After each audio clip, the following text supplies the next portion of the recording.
"She's trespassing," Karen snapped. "Restricted access." The gate slammed. My wife dropped. No warning, no apology. Just metal, belly, silence. I caught her before she hit the pavement. She couldn't speak, just gasped. Karen folded her arms. "Actions have consequences." I stood. "So do violations. That gate breaks city code and ADA law." She blinked. Didn't expect that. If you've ever felt that surge of power when standing up to bullies, hit subscribe now. This showdown is about to become a masterclass in fighting back. Where are you watching from? My name's Zachary Linwood, civil engineer, 10 years in compliance enforcement. Pause. "You're done, Karen." This wasn't about a gate. It was about my wife, my son, and a neighborhood built on legacy, not fear. She made it personal. Now so will I. It only takes one act of arrogance to shatter everything you've built. "She's trespassing," Karen snapped. "That gate is restricted access. I warned you people before." My wife doubled over with a gasp, her hand gripping the curve of her belly like she could shield our son from the metal edge still swinging shut. The steel gate had caught her low, across the stomach. She looked stunned, more confused than hurt, but then her knees buckled. I caught her. "Evelyn, breathe, baby, breathe." Karen didn't flinch. Her sunglasses stayed perched on the bridge of her nose, perfectly level, as if this were just another Tuesday. "You brought this on yourselves." I looked up, steady now. "This gate? It violates city zoning and ADA compliance standards. You've blocked a right-of-way corridor, Karen." Her face cracked, just a flicker. But I saw it. I'd seen it in every overconfident contractor I ever wrote up for non-compliance. They always think they're safe, until the regs say otherwise. If you've ever felt that surge of power when standing up to bullies, hit subscribe now. This showdown is about to become a masterclass in fighting back. I shifted my wife's weight against me, trying to keep her upright as I pulled out my phone. "My name's Zachary Linwood, civil engineer, infrastructure compliance, 10 years. That gate's illegal, and I'm going to prove it." Karen's voice was still coming through, but it was static in the background now. Something about disrupting an HOA beautification zone and pending fines. None of it mattered. My eyes were on Evelyn. Her pupils were wide, her face pale. We'd lost 2 before this pregnancy. This one was supposed to be different. The gate was part of a temporary fence Karen had ordered installed just days before. No warning, no notice. It cut off the eastern path to Heritage Park, our usual walking route. The route Evelyn's doctor said to keep using. Gentle movement, sunlight, steady breathing.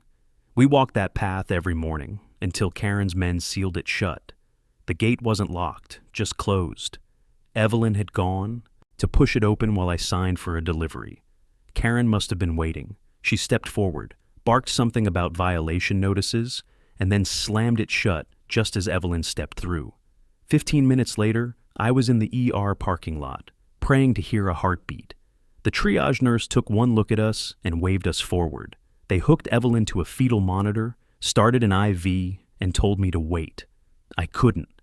I stood by the curtain, close enough to hear the faint beep, beep, beep of our son's heartbeat. He was alive, still, for now. I looked down at my hands. They were shaking, but not from fear, from restraint. Karen Delacroix had always hated us. I don't know if it was the non-standard mailbox my grandfather built, or the bronze plaque on the park bench that carried his name. Maybe it was just that we didn't suck up to her like everyone else. But this crossed a line. That gate hit my wife. That smug woman touched the only thing in this world I swore I'd protect with everything I had. Evelyn's voice broke the silence. "Zach, we're okay." "He's okay." I closed my eyes. She didn't have to say anything else. Outside, I knew Karen would already be working on a story. Maybe she'd claim Evelyn forced the gate. Maybe she'd say we were violent. But I had my credentials. I had time-stamped photos. I had 3 witnesses, including Mara Beckett, HOA secretary, who watched it all from the clubhouse door and turned away when Evelyn screamed. And I had something Karen didn't. I had a reason that mattered. This wasn't just about property lines or bylaws. This was about a grandfather who built homes for veterans and left me one with roots. This was about a wife who carried our miracle child after years of heartbreak. This was about the truth and the law that Karen thought didn't apply to her. She slammed the gate. Now I'm opening every door she thought was closed. The baby was okay. That's what the doctor said. No internal bleeding, no signs of trauma. Evelyn needed rest and monitoring, but our son's heartbeat was strong. Still, something inside me had shifted. It wasn't just fear anymore. It was purpose, precision. I left her sleeping in the hospital bed, kissed her forehead, and stepped into the late afternoon heat. My car still had HOA violation flyers pinned under the wipers, 2 of them. One for a non-conforming mailbox, and another claiming I'd obstructed community visual standards by planting rosemary under our mailbox. It wasn't random, it never had been. I didn't go straight home. I drove to Heritage Park, the center of the neighborhood, the so-called Jewel of Heritage Bluffs. The grass was clipped to a military-grade flatness, and the HOA had recently installed decorative rock beds in place of the native shrubs. They'd called it a beautification project. I called it a violation of everything my grandfather helped build. He'd been one of the original residents, a World War II veteran. He didn't speak much in his later years, but when he did, he always said the land was what kept him grounded. When he died, the neighbors pitched in to commission a small bronze plaque on a bench near the eastern trailhead. Robert Linwood, builder, father, soldier. That bench was the reason we moved here, that park, that trail. My wife walked it every morning to keep her stress down, to feel closer to the child we thought we'd never have. And now it was cut off by a fence that never should have gone up. As I approached the gate again, I saw HOA board members standing near the trail entrance with clipboards. Karen was among them, laughing, pointing. She didn't see me yet. One of the other board members, a heavy-set guy in a polo shirt and 2 white sneakers, was arguing with a woman from the east side of the neighborhood. She was trying to explain that her son used the path to walk to the school bus stop, and that the detour around the tennis courts added 20 minutes. He just shook his head. Safety concerns. Temporary reroute. It's been approved. I stayed out of sight, but listened. Another man, a new resident I vaguely recognized, stood with arms crossed near the park's edge. His voice was low, but I heard the frustration. We weren't notified. My wife's in a wheelchair. That path is the only one she can use without help. That hit me. Hard. This wasn't just my family. Karen finally spotted me. Her smile flattened. "Mr. Linwood," she called, her tone sticky with fake civility. "Your wife is doing well, I hope." "You'll be hearing from the city," I said, "and from my lawyer." She blinked once, then gave that same tight smile. "We're simply enforcing the architectural integrity of the community. I'm sorry if your household finds that inconvenient. I didn't rise to it. Not here, not yet." Instead, I walked past her toward the bench, my grandfather's bench. They'd moved it. I stopped cold. The bench was gone from the trailhead. In its place, a rock bed and a tree sapling. I scanned the park until I found it, tucked under a shaded corner near the trash bins, hidden, out of sight. It was deliberate. I turned back toward the board members. "You moved the bench?" Karen tilted her head, feigning surprise. The new landscaping plan called for an updated flow of foot traffic.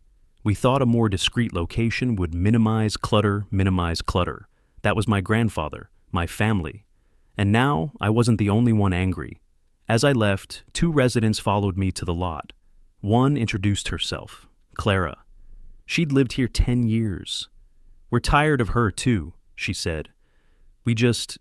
No one's ever stood up to her and won." I nodded slowly, absorbing that. That would change. I didn't go home after Heritage Park. I went to the community clubhouse. The HOA was holding one of its monthly review sessions, open to residents, but few ever showed. People around here had been trained to think their voices didn't matter. That was about to change. The clubhouse conference room smelled like air freshener and control. Neutral carpet, bland art, 12 rolling chairs in a half-moon formation, all of it designed to feel important, but not welcoming. Karen sat at the head of the table, tapping a pen against her clipboard like she was ticking off heads. Mara Beckett sat 2 seats to her left, near the window. Blonde, maybe late 30s, wearing a soft lavender blouse and heels that looked uncomfortable even before she shifted under the fluorescent light. I watched her as I walked in. Her eyes flicked toward me, then down to her notepad. She didn't smile, didn't scowl either, but her fingers were clenched around the pen in her lap, twisting it without writing a single word. She was rattled, and she hadn't even seen what I'd seen at the park. Karen glanced up, clearly annoyed I was here. "Mr. Linwood, we weren't expecting any resident concerns tonight." "Then consider me the first of many," I said, pulling out the chair across from her. Mara's posture straightened, just a little. She didn't speak, but her gaze landed on me again. Not defiant, not encouraging, just watching, listening. The meeting opened with nonsense: budget line items, paint samples, volunteer shifts. No mention of the gate, no mention of my wife. I let it go for 10 minutes until Karen tried to move on to new proposals. I cleared my throat. "Before you do that, let's talk about the fence." Karen didn't look up from her notes. "That matter is currently in enforcement review." "Right. About that. I'd like to see the approval record, the municipal permit, the community notice, ADA compliance verification, anything that justifies blocking public walking paths with steel gates and no signage." The room shifted, quietly. Tension spread like static. A few residents in the back, ones who'd never spoken before, sat up straighter. Even the board treasurer, a retired dentist who rarely said a word, looked uncomfortable. Mara uncrossed and recrossed her legs, quick and nervous. Then she spoke, softly. I did ask about the permit before we move forward," she said, not looking at me. "Karen said it was covered under a legacy maintenance clause." Karen cut in, sharp and fast. "Which it is. We've used that clause before. But not for barriers," Mara added, eyes flicking up. "Not for structural obstructions." Karen turned toward her. The smile was gone. "You voted in favor of the plan, Mara." "I did," Mara replied, "because I was told everything was cleared." She didn't say more, but her hands were still clenched around the pen, knuckles pale. I could see it now, what she was. Not a villain, not a hero. Just someone stuck in between. Someone who knew more than she was letting on, but hadn't decided what to do with it yet. I leaned forward. "My wife was injured." By that gate, Mara blinked. Her mouth opened slightly, but no words came out. Karen waved her hand dismissively. "It wasn't an injury. It was an unfortunate incident caused by unauthorized use of a restricted access point." "You slammed it," I said. "You stood there and slammed it shut." The room went still. Mara's pen slipped from her hand and hit the floor. She didn't pick it up. No one moved. I didn't need to press further, not yet. I just wanted her to sit in it, all of them. Karen recovered first. "Mr. Linwood, unless you have legal documentation or city orders, this matter is closed until the board determines otherwise." I nodded once. "That's exactly what I'm working on." As I stood and left, I glanced back once. Mara was still looking at the floor. Her jaw was tight, her shoulders locked, but her eyes weren't with Karen anymore. She was turning. She just didn't know it yet. The next morning, I found a violation notice duct taped to our garage door, not tucked in the mailbox, not placed on the welcome mat, taped, centered, with thick silver duct tape running corner to corner like it was sealing off a crime scene. Immediate notice of non-compliance, unauthorized fence modifications, fine, $1,400. Except I hadn't touched a single fence panel on the property. Evelyn was still sleeping when I peeled it off. She hadn't said much since we got home from the hospital. Her smile was thinner now, fragile around the edges. I hadn't told her about the HOA meeting yet. She didn't need that stress. But this wasn't just pettiness. It was escalation. I scanned the yard. 2 HOA compliance officers were across the street, clipboard in hand, pretending to document flower beds. They weren't from the board. I recognized them as resident enforcers, a volunteer program Karen started last year. They got a $100 property credit for every verified violation they recorded. One of them, a guy in camo shorts and wraparound sunglasses, lifted his phone like he was taking a photo of our siding. I raised mine back at him and hit record. He lowered the phone and turned away. Inside, I opened my laptop and pulled up the CC and RS, the so-called rules Karen wielded like scripture. Most of them hadn't been updated in over a decade. Some referenced structures that didn't exist anymore. The section on fences didn't say a word about side gates, especially those built pre-2005, like ours. I wasn't just reading, I was building a case. But the HOA didn't wait. By noon, another notice appeared, this time nailed to the oak tree by the sidewalk. Nailed. Final warning, non-compliance with board orders. May result in legal action or lien placement. Evelyn saw that one. She stepped outside with a glass of water in her hand and just stared at it. Her lips were pressed tight, her shoulders hunched like she was bracing against a storm. "They're not backing off," she said quietly. "No," I replied. "They're not." I walked to the tree, pulled the notice free, and checked the bark.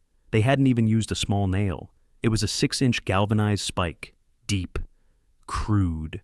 The HOA had just vandalized our tree while claiming I'd modified my fence.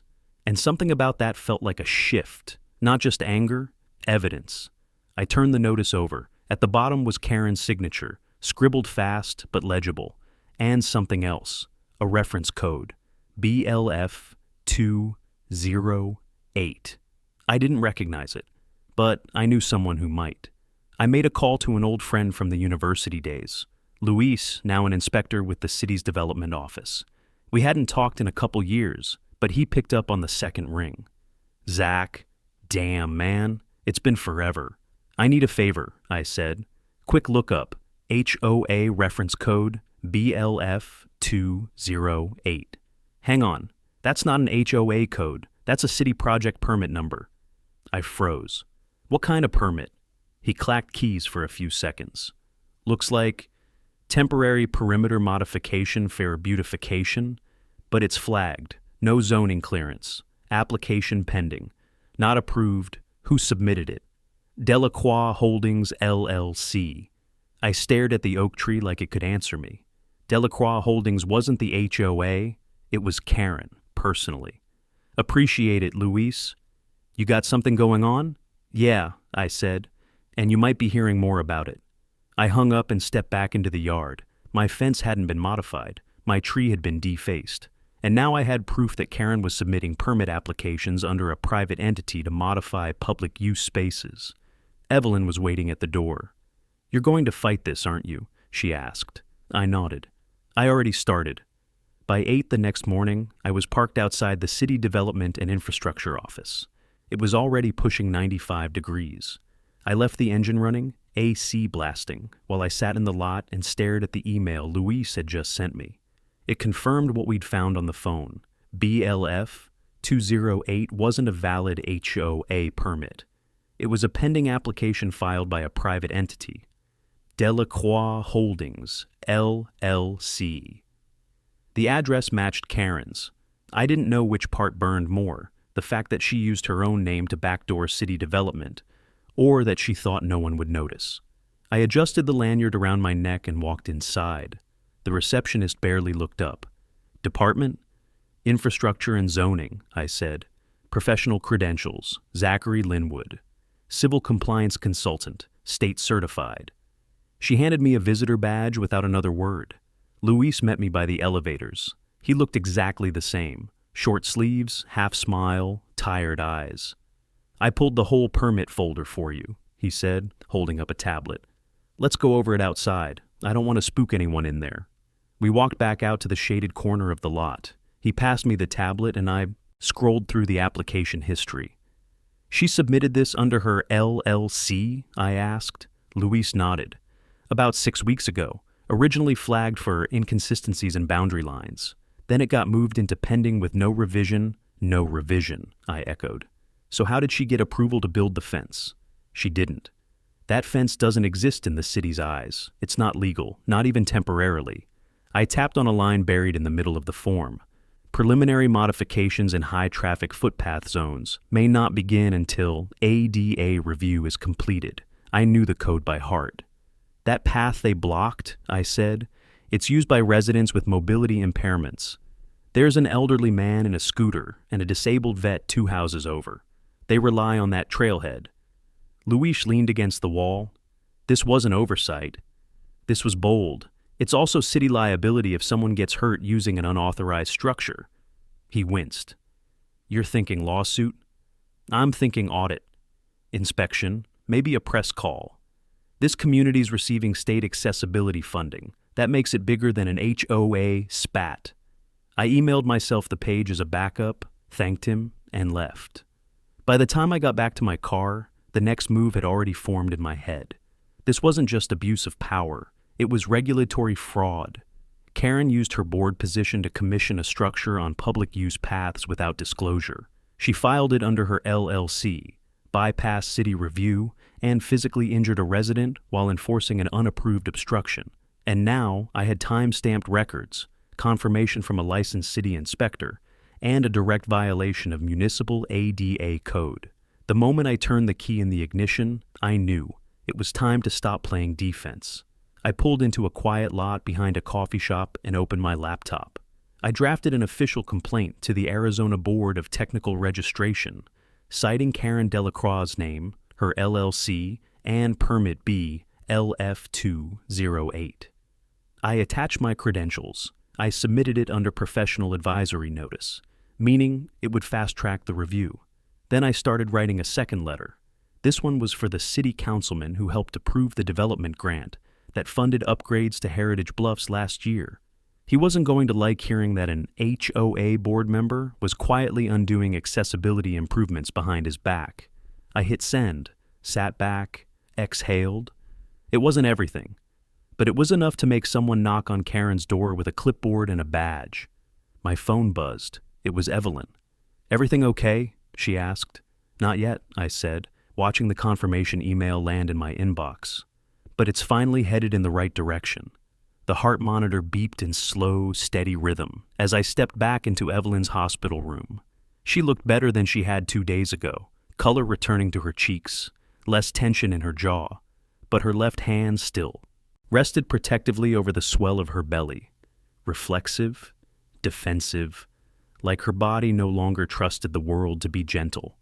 "I thought you'd be home by now," she said softly. I pulled a chair close to the bed and took her free hand. "Stop by the city offices." I had to verify something.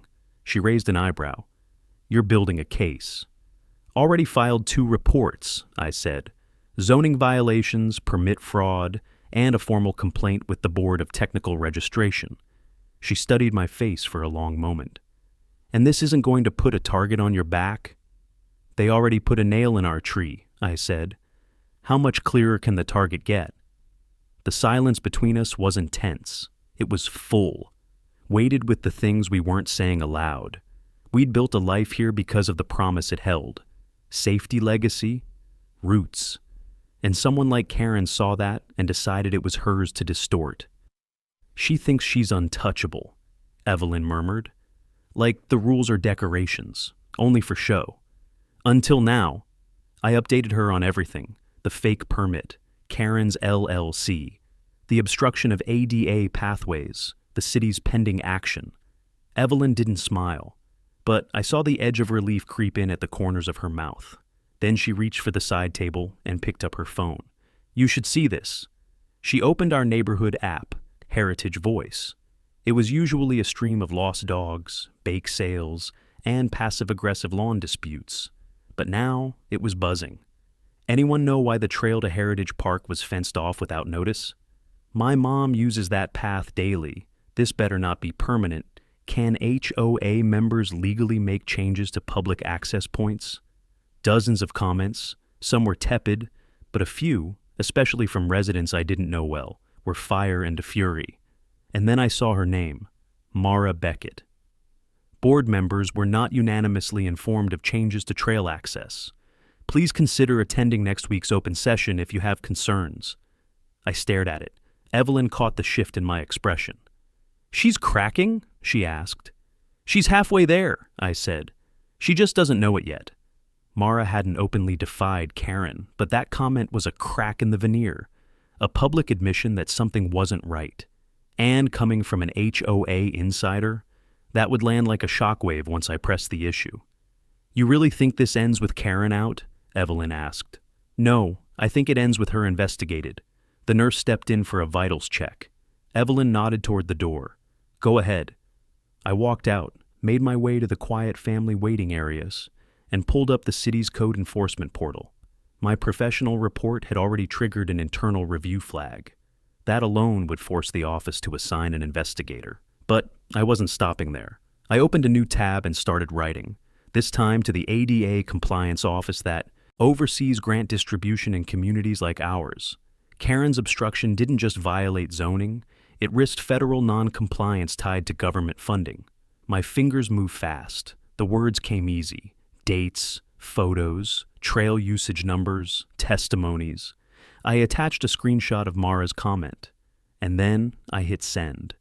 This was no longer about a single gate or a fine. It was about a woman who thought she could twist authority around her fingers and smile while doing it. Someone who thought no one would check the codes, no one would follow the permits, no one would notice a bench being moved into the shadows. I was going to make damn sure they noticed now. She picked the coffee shop 2 blocks outside Heritage Bluffs, the kind of place Karen wouldn't be caught dead in. No valet, no matching mugs, no HOA subsidized menu. Just scuffed wood floors, small-town energy, and chipped ceramic cups. Mara was already seated when I arrived. Pale lavender blouse, hair tucked behind one ear, a half-finished espresso in front of her. She didn't wave, just nodded once, like this wasn't happening. I sat down. You reached out. What changed? She looked up from her cup, but didn't meet my eyes. The comment I posted on Heritage Voice? That was real. I wasn't supposed to say anything. Karen called me right after, said I was stirring panic. Were you? I was telling the truth. I let the silence sit for a moment. I wanted her to fill it, and she did. She forged the vote log, Mara said. The one she used to justify the fence? I never signed off, neither did 2 others. Can you prove that? Mara nodded slowly. I've been keeping things, quietly, screenshots, draft versions, email timestamps. Karen thought I was weak. She assumed I'd go along because I didn't push back last time. What was last time? Her throat tightened. The dog ban. She faked noise complaints to force out a family with a support animal. Said it was for neighborhood safety. She cornered me after that meeting and said, "We keep our brand strong or we lose control." I exhaled through my nose. That sounds exactly like her. Mara leaned in, voice lower now. But this? That gate. What she did to your wife. I was there, Zach. I saw her move fast. She didn't just close it. She slammed it with intent. I looked at her closely. Her hands were on the cup, fingers trembling just enough to notice. Why now? I asked. I have a daughter, she said. 11 years old. I used to think staying quiet protected us. But silence doesn't build safety. It just extends the damage. I didn't say anything. I didn't need to. Mara opened her bag and slid an envelope across the table. Internal documents. Board communications. You'll find the original trail access vote was scheduled for next month. Karen faked the timestamp. I reached for it carefully. I'll need to include your name if this goes to hearing. She hesitated, then nodded. Use it. I need a written statement too, something formal, dated, signed. I've already written it. It's in the envelope that caught me off guard. She saw it. I'm not here for leverage, Zach. I'm here because I should have done this weeks ago. I nodded slowly. We sat in silence for a long moment, the low hum of espresso machines filling the space. Outside, cars passed along the edge of the gated wall. Inside, something shifted. Quietly, but permanently. Mara Beckett had crossed a line, not in defiance, in integrity. I looked her dead in the eye. This is going to hit hard. I know. Karen's going to come after you. I know that too. You ready? She finally smiled, small, tight, but real. I was ready the day I stopped looking away. I tucked the envelope into my bag and stood. Next HOA session's in 4 days. I suggest you sit on the far end of the table. She smirked. Good idea. As I walked out, the weight of the moment settled in. I wasn't alone anymore. I didn't just have photos, permits, or code violations. I had a witness, a whistleblower, a board member ready to go on record. Karen built her kingdom with silence, fear, and signatures no one dared challenge. But this time, her paper trail had a voice, and that voice was turning against her. I didn't go straight to the city with Mara's envelope. I went home. Her statement, the vote log inconsistencies, the screenshots, every page inside that envelope was a nail, but nails need structure, strategy, force. I needed to build a case so airtight it wouldn't just stop Karen. It would crush the entire game board she was playing on. I cleared off the kitchen table, spread the documents out like blueprints, and opened my laptop. The first thing I did was scan and catalog every item. File names, metadata, timestamps, organized by subject, falsified votes, unauthorized access modification, code violations, injury report. I built a clean digital dossier. Then I brought up the Arizona Board of Technical Registration portal and updated my complaint. New evidence attached, new witness, new statement. I flagged it for review escalation and added a note in bold: potential regulatory negligence and public endangerment. I paused before hitting submit. Not from doubt, from weight. Once I filed this, Karen would feel it. Not in whispers, in phone calls, in audits, in letters from agencies she couldn't threaten with fines. I hit send. Next was the city's zoning enforcement office. I logged in through my professional channel and filed an ethics violation report. I cited Section 32.3b, submission of development applications using falsified votes or undocumented stakeholder approval.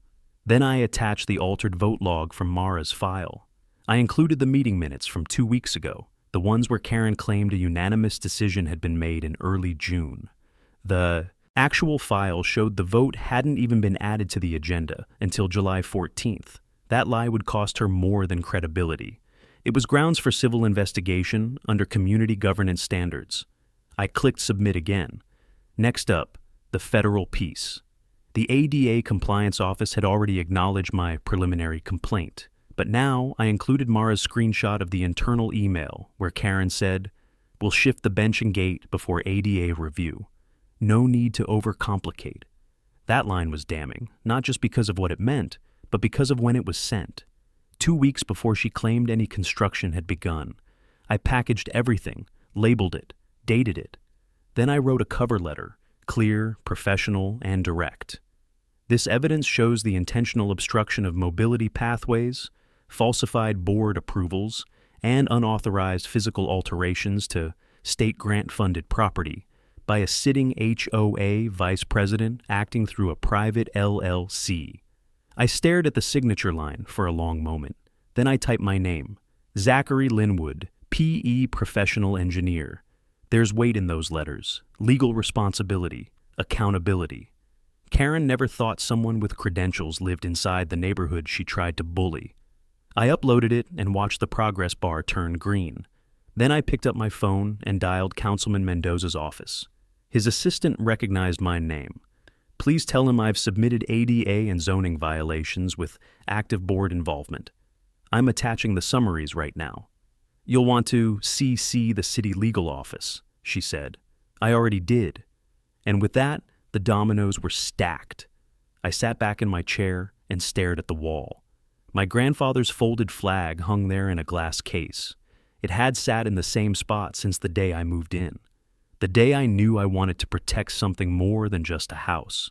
He would have understood what this was. Not just compliance, not revenge, justice through structure, accountability in plain view. I checked the time, 3:12 p.m. In 2 hours, Evelyn would be home from the hospital. And in less than 3 days, Karen would sit down at a board meeting, surrounded by residents, cameras, and city officials she didn't know were coming. This wasn't a standoff anymore. It was a countdown. By Saturday afternoon, the fire pit was lit, the drinks were cold, and every chair in Clara Jackson's backyard was taken. I counted 15 neighbors, some I barely knew, others I'd seen nodding politely at HOA meetings without ever speaking. Now they were all here, packed shoulder to shoulder around the picnic table, while Clara passed out printed flyers like it was election season. The flyer had one bold question across the top. Is this the community you signed up for? Below it, side-by-side images. The relocated memorial bench, the closed-off ADA trail, and a screenshot of Karen's permit request under Delacroix Holdings LLC. No commentary. Just the truth. Clara stood at the front like a grassroots mayor. I don't care what your politics are. You don't touch people's families. You don't slam gates on pregnant women. And you damn sure don't move a veteran's bench to make room for rock beds. A wave of quiet agreement swept across the crowd. I stepped forward. I've filed official complaints. The city and ADA compliance office are reviewing the permits and the violations. But public pressure matters. Community voice matters. A man I recognized, Keith from Lot 9, raised his hand like we were in a classroom. Can we vote her out? Not yet, I said. But if you all show up at the board session Monday night, the city will be there too. Cameras, press, and once everything's read aloud on record, she won't survive it. Clara raised a finger. They moved the bench without telling anyone. If we hadn't caught that, they probably would have thrown it out. Another voice chimed in. My wife had surgery last month. That trail was the only way she could get to the park on her scooter.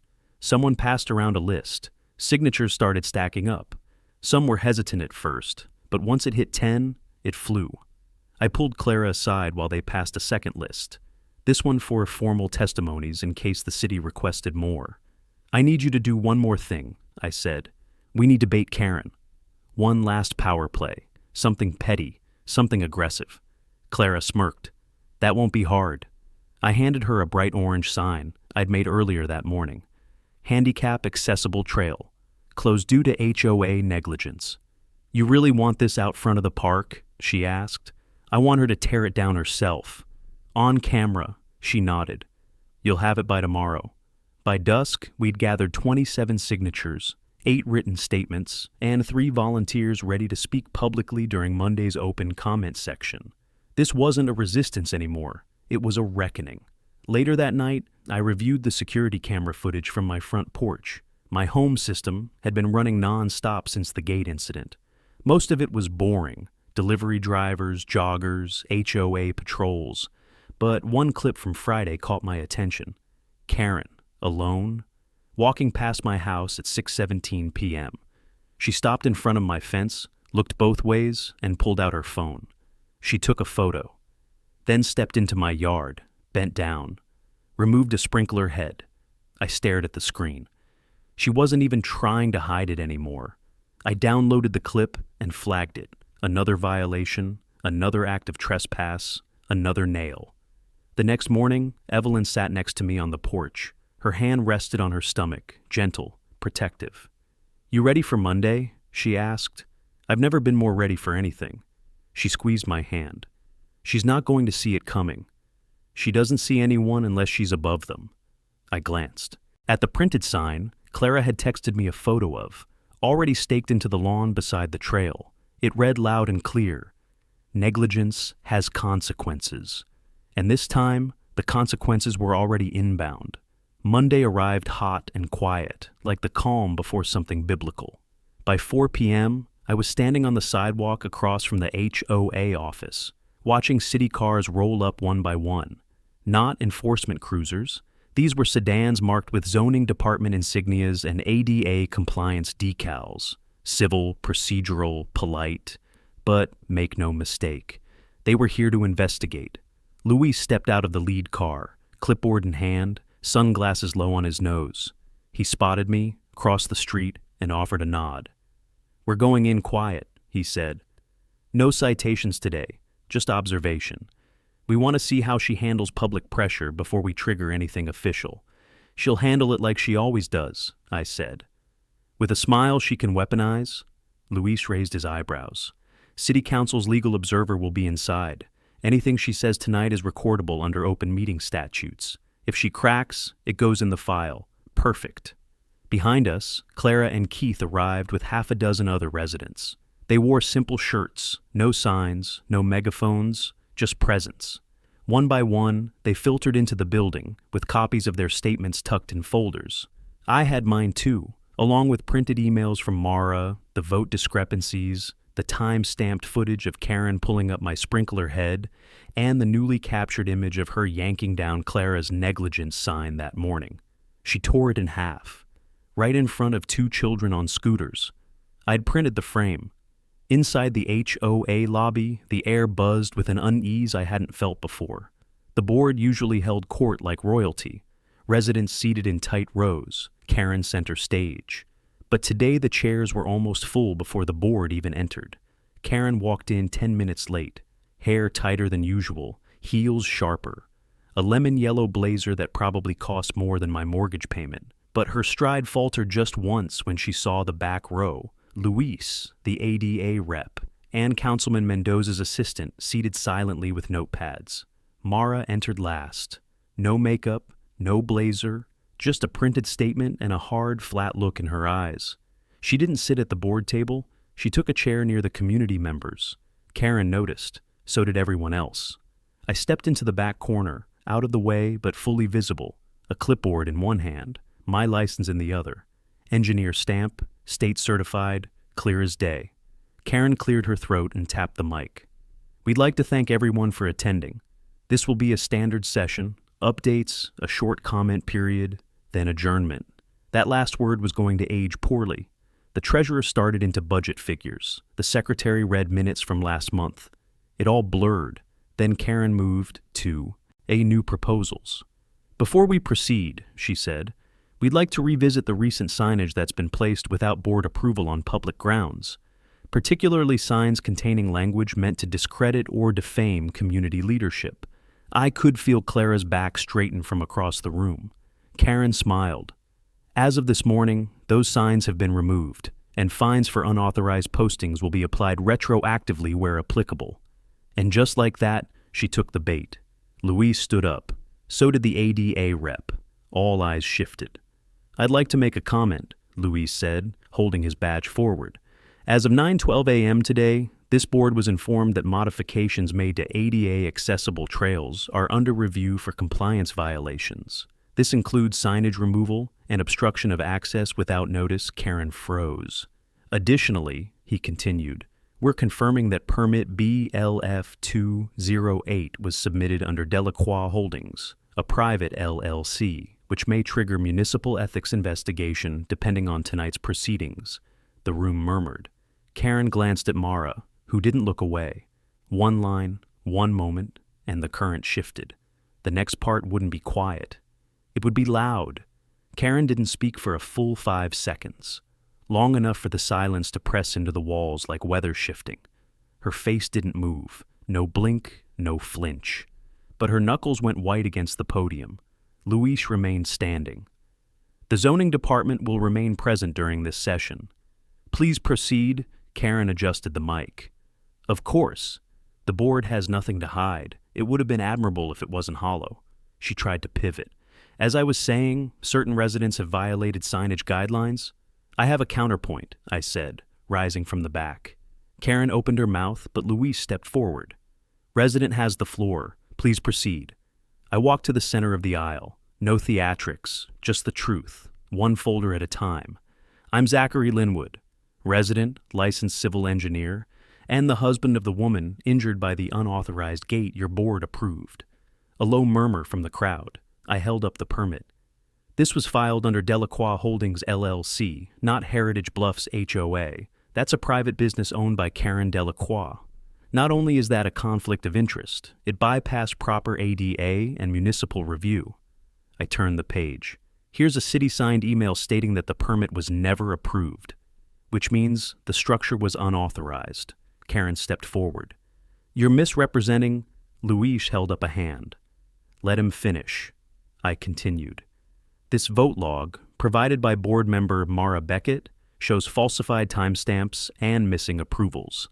This email proves Karen misled the board by stating the fence had already been passed. Clara stood up.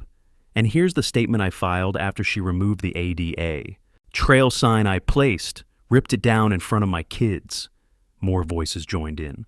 My wife couldn't walk the long route during recovery. Karen fined us for painting our porch, then planted her own flowers the next day.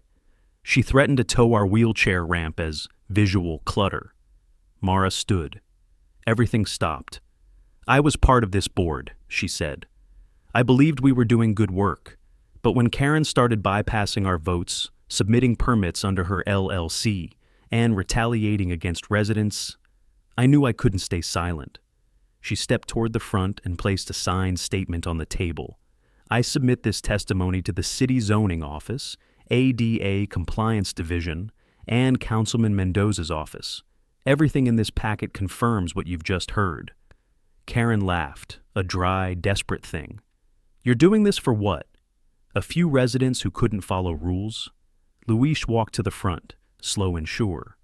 "Miss Delacroix, you are now under preliminary review for ethics violations, permit fraud, and misuse of a private LLC under public authority. You may remain silent, but we recommend legal counsel be present at any future board meetings." A flashbulb went off in the corner. Someone had called a reporter. Karen stared at the camera, frozen. She looked for allies, found none. Even the treasurer stood back, hands in his pockets. Luis turned to the room. "Effective immediately, all enforcement actions tied to the fence are suspended. The gate will be removed pending inspection. Trail access will be restored, and the zoning board will evaluate any previous fines issued under this permit's jurisdiction." Applause erupted. Not loud, tight, relieved, a pressure release. I stepped back to Evelyn, who had slipped in just before the fireworks started. Her eyes were full, shining, proud.